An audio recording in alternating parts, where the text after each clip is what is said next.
Welcome to this explainer. Today, we're diving deep into exactly how you filter reality. We're going to unpack the actual mechanics of human perception and figure out who, or honestly what, is really directing your life day to day. Because here's the thing, based on our source material, no event has meaning all on its own. We are the ones who give it meaning.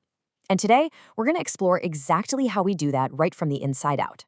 So let's just start with a quick pattern interrupt. Right now, wherever you happen to be, I want you to consciously notice the temperature of the room around you.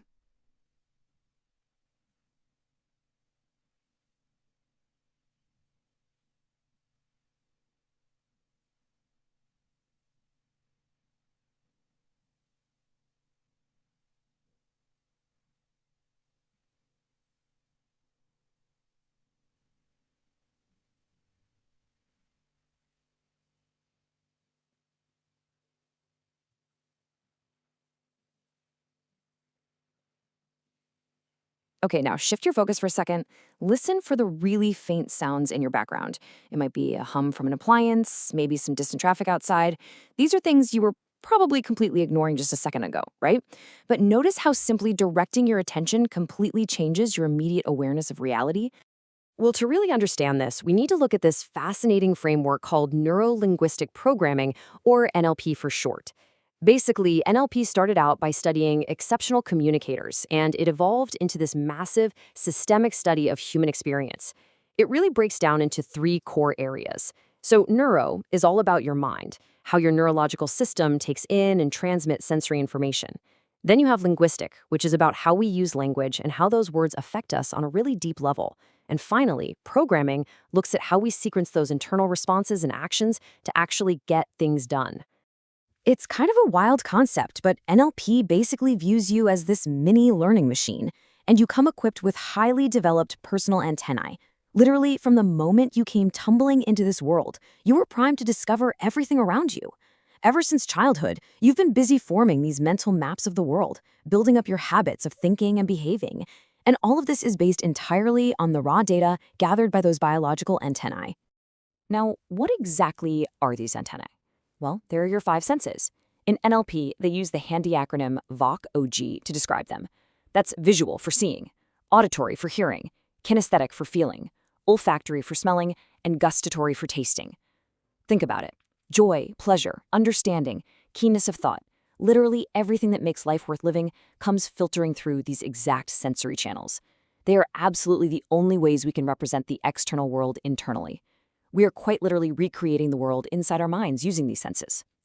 Section 1. Preferred thinking styles, the VAKOG channels. So, while we obviously all have these senses, NLP points out something super interesting.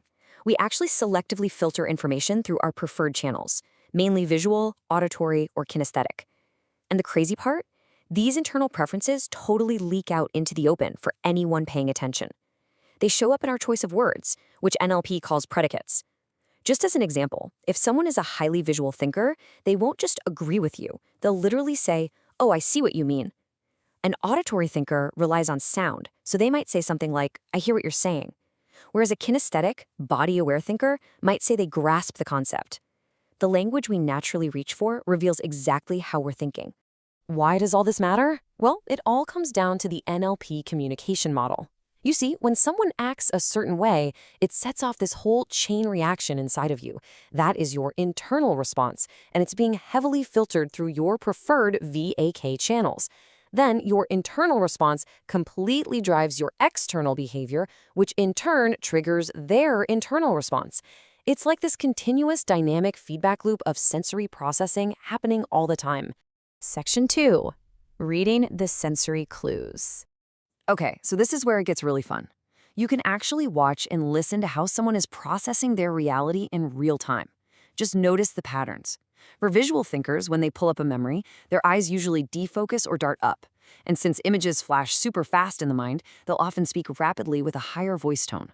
What about auditory thinkers? Well, they tend to move their eyes side to side in the midline, and they usually speak with a much more melodious tone at a medium tempo. And kinesthetic thinkers, they will almost always look down, and their voice drops. It becomes lower, resonant, and a lot slower as they really tap into their feelings. If you master this, you can instantly tune right into their reality. So we've looked at the outside world and how to read other people, right? But honestly, that's only half the equation.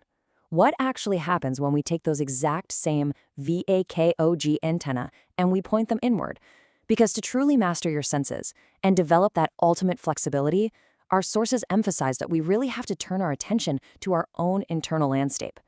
Section 3, taking a personal inventory.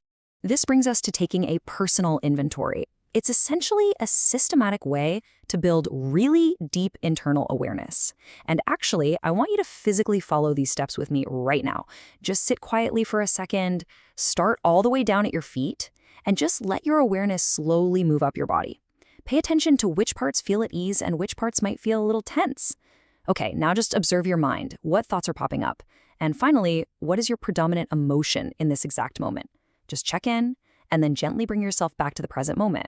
Now, if you felt this sudden urge to, fix a tense shoulder or completely suppress a negative thought during that quick scan, just pause for a second, because the real secret to this exercise is that an inventory does not try to change anything. It only asks you to pay attention internally, with absolutely no judgment whatsoever. When you can simply observe your internal state with total acceptance, it makes you incredibly grounded. You become fundamentally better equipped to handle whatever the outside world decides to throw at you. And that brings us to this really profound insight from Moshe Feldenkrais that's featured in the source material.